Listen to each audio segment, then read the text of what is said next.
যেটা খাবার খেয়ে দিয়েছি, চিন্তা নাই।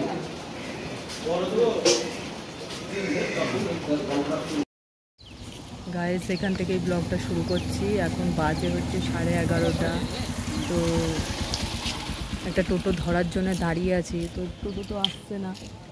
কী করবো, জিও কাস্টমার কেয়ারে যাব ভাবছি। তো চলো এখান থেকেই শুরু করি, লেটস স্টার্ট। জিও কাস্টমার কেয়ারটা আমাদের না বাড়ির কাছেই, হ্যাঁ একদমই কাছে, হেঁটে হেঁটেই আমি গেলাম। তো প্রচণ্ড বৃষ্টি হচ্ছে, ছাতা মাথায় নিয়েই বেরিয়েছি, তোমরা তো দেখতেই পেলে। তো ঢুকে গেলাম, ঢুকে গিয়ে একটু কথা বললাম। তো কি কারণে আমি গেলাম তোমাদের জানাই।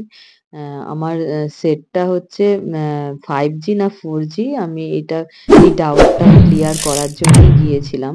তো আমাদের এখানে যে একটি ফোন রিচার্জ করে দোকান, ও আমাকে বলল যে একটু কাস্টমার কেয়ারটা কাছেই যখন আছে একবার জিজ্ঞাসা করে নেবেন। তো যাই হোক গিয়ে আমি তো হতাশ হয়ে গেলাম, তার কারণ আমার সেটটা দেখে বললো এটা 5G সাপোর্ট করবে না। তো আমি একটা রিচার্জ করতে চাইছি, যেটা হচ্ছে 1200 টাকা রিচার্জ, পার ডে 3 GB করে ডেটা দেবে। আর কি বলে 5G থাকলে পারে 3 GB শেষ হয়ে যাওয়ার পর আনলিমিটেড ডেটা দেবে। যে কারণে আমি আর একটু মানে প্ল্যানটা যেহেতু মারবো আমি পরশুদিন, সেহেতু আমি একটু ডাউটটা ক্লিয়ার করার জন্য যাই। তো যাই হোক, ব্যাড লাক, বললো হবে না এটাতে, এটা 4G সেট। তারপরে দেখো বাজারে চলে আসলাম। বাজারে এসে বাজার এত বেলা করে কি আর মাছ থাকে? মাছ আমি দেখলাম একটা ইলিশ মাছ আছে, তো লোকটা বললো সব বিক্রি হয়ে গেছে, একটাই আছে, নিয়ে নিন। তো এখানটাতে আমি একটা 450 গ্রাম ওজনের একটা ইলিশ মাছ কিনলাম। 200 টাকা নিল, 500 টাকা কেজি বললো মাছটা। তো যাই এই মাসিটা একটু কেটে দিচ্ছে, কারণ যার কাছ থেকে মাছ নিলাম সে পুরো বাড়ি চলে যাচ্ছিল, সেই আবার পাশের জনের কাছ থেকে কেটে নিল। তো মাছটা দেখে মনে তো হচ্ছে যে ভালোই, এখন বাড়িতে গিয়ে দেখবো যে কেমন খেতে। তা মা দুপুরবেলায় আসলাম, এসে বললো যে আলু আর কচু দিয়েই করবো। আমি বললাম করো। তারপরেই দেখো চান করবো, চান করার আগে আমি একটু ঘরটা গুছিয়ে নিচ্ছি। ঘরগুলো মানে 3-4 দিন পরেই আমি ডাস্টিং করছি, প্রচন্ড ধুলোর আস্তরণ পড়ে গেছে। দাতান যেহেতু নেই বাড়িতে, সেহেতু মোটামুটি কাজগুলোকে আমার যেগুলো যেগুলো করা হয়নি পুজোর আগে, সেগুলো আমি একটু করে রাখার চেষ্টা করব। দেখছো এই ভেতরে এই দাগগুলো চেয়ারের ওপর উঠে উঠে করতে হচ্ছে। দেখো আমি ডাস্টিংটা দিয়ে মানে ইয়েটাও করছি, কি বলে, রডটাও পরিষ্কার করে নিচ্ছি। তো এই জিনিসটা খুবই ভালো, তোমরাও কিনতে পারো আমার মতন। মিশো থেকে 155 টাকা দাম নিয়েছিল। তো মোটামুটি সবই কিছু করা যায়, মানে এটা যে কাচা যায়, মানে নোংরা হয়ে গেলেও ক্লিন করা যায় সার্ফে, জলে। তো একদিক দিয়ে এটা খুবই ভালো একটা জিনিস, ফ্যান পরিষ্কারও করা যায়। তো ফ্যানটাও আমি পরিষ্কার আজকে করছি না, অন্যদিন আমি করি, দেখেছো তোমরা নেক্সট ভিডিওগুলোতে।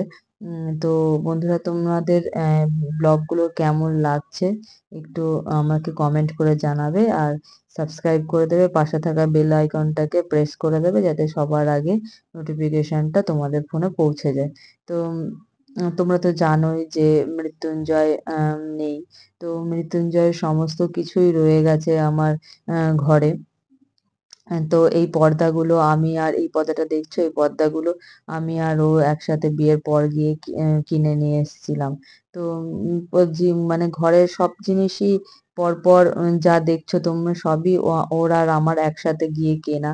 কারণ ও সবসময় স্কুল থেকে এসেই আমাকে সাথে করে নিয়ে চলে যেত, বলতো চলো পূজা এটা কিনবো। ঘরে এত সংসারী যে ঘরের কোন জিনিসটা কি লাগবে নিজে থেকেই বের করে বলে চলো কিনে নিয়ে আসি।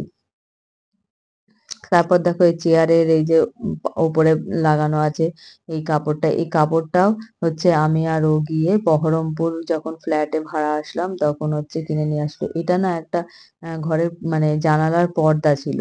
তো ওই পর্দাটা ও সুতির কিনেছিল, বলেছে যে এরকম টেরিকটের পর্দা গরমে হাওয়া ঢুকবে না, সুতির পর্দা কিনে। তো পর্দাটা খুবই ভালো।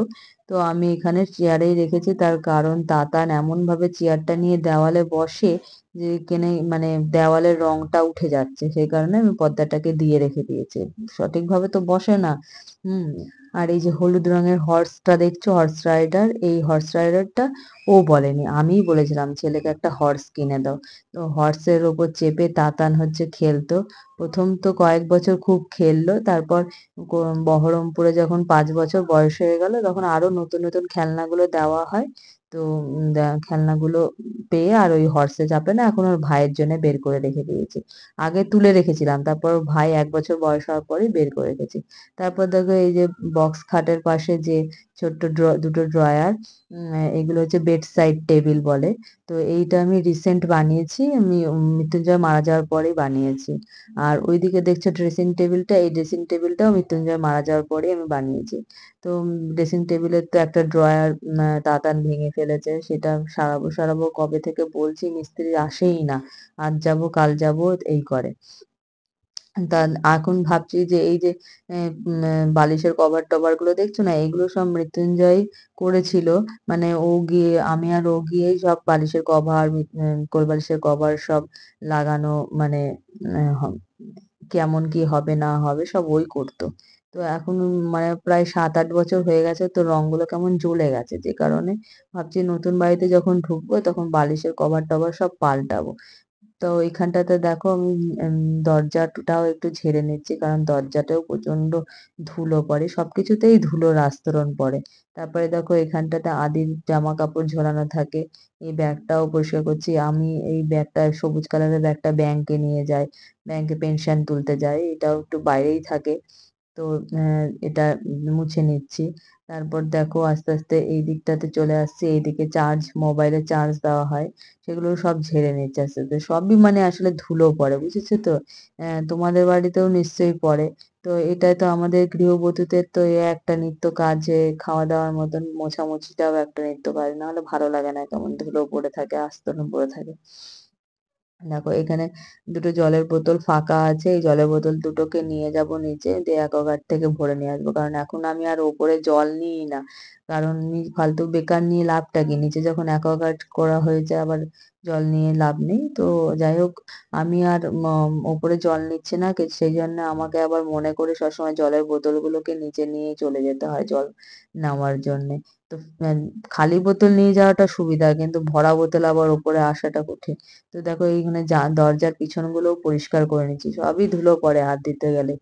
ওই এই দরজাগুলো সব বাবা নতুন রং করেছে, মানে যেহেতু ঘরও রং হচ্ছে, সুতরাং জানলাগুলো রং না করলে হয়।